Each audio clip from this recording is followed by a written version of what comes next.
Krusts ceļmalā un ar to saistītās aktivitātes, piemēram, māja dziedājumi vai lūkšanas, ir viena no senākajām un skaistākajām tradīcijām Latgalē. Gan lielceļa malās, gan Viensētu pagalmos ticīgos gaida ziediem rotāti krucifiksi. Par ceļmalas krustu nozīmi latgaliešu dzīvē zina stāstīt arī prāvests Alberts Cimonovskis. Vienreiz tamā ceļā bija brīsmīgi liels lēts. Tā kā te vakar aizvakar dažos vītos esot bijis. Viss bija bolts. Un avis timā kristā, kur junteņš viersā bija ceļā uz Viļānim. Bet pie prosto krista sūleņš blokus, divis čocētis sēt, apsaplātušos ar lielu pļonku saucamu, i dzīt pie krista timā lielajā leitā.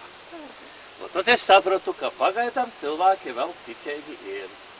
Kundzinišku krucifikss pirmo atjaunotni piedzīvojas 1991. gadā, laikā, kad Latvija atguva neatkarību un cilvēki dzīvoja ticībā un cerībā par labāku nākotni. Zīmīgi, ka arī šoreiz atjaunotais krucifikss iesvētīts Latvijai svarīgā dienā, 23. jūlijā, kad tautas nobalsošanā ļaudis atkal varēja izlemt savu nākotni.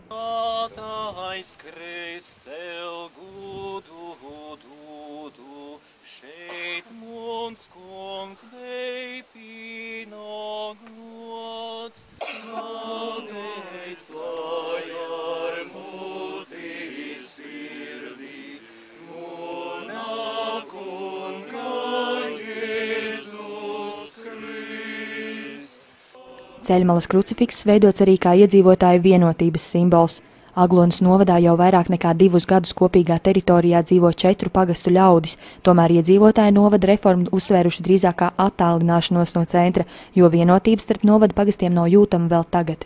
Ļoti gribētos, lai pēc iespēja īsāka laika tiešām mēs varētu redzēt, ka pat atbraucot no cita pagasta cilvēks, viņš nejūtās kā iebraucējs, bet Aglonā viņš ir aglonietis, un ar to ir viss pateikts.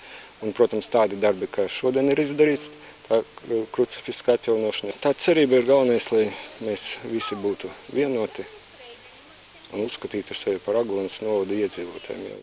Darbs Dieva godam un sapnis par Aglonas novada attīstību licis iedzīvotājiem sniegt savu ieguldījumu krucifiksa atjaunošanā. Pensionāre Broņislava Sprūģe bija krusta atjaunošanas iniciatori gan pirms 20 gadiem, gan arī šogad. Savukārt Aglonas uzņēmējs Arturs Gražulis sniedzis lielāko finansiālo atbalstu. Ļoti labi patīk. Vispār, man liekas, ka lai tādu krustu vairāk pamazām atjaunot pa Latviju. Būtu skaistāk, visur būtu redzams, ka cilvēki ir tomēr katoļi un ticīgi. Līdzīgi kā citi ceļmalas krusti Latgalē, arī kundzinišku krucifikss turpmāk kalpos kā lūkšana un pārdomu vietas steidzīgajā ikdienā.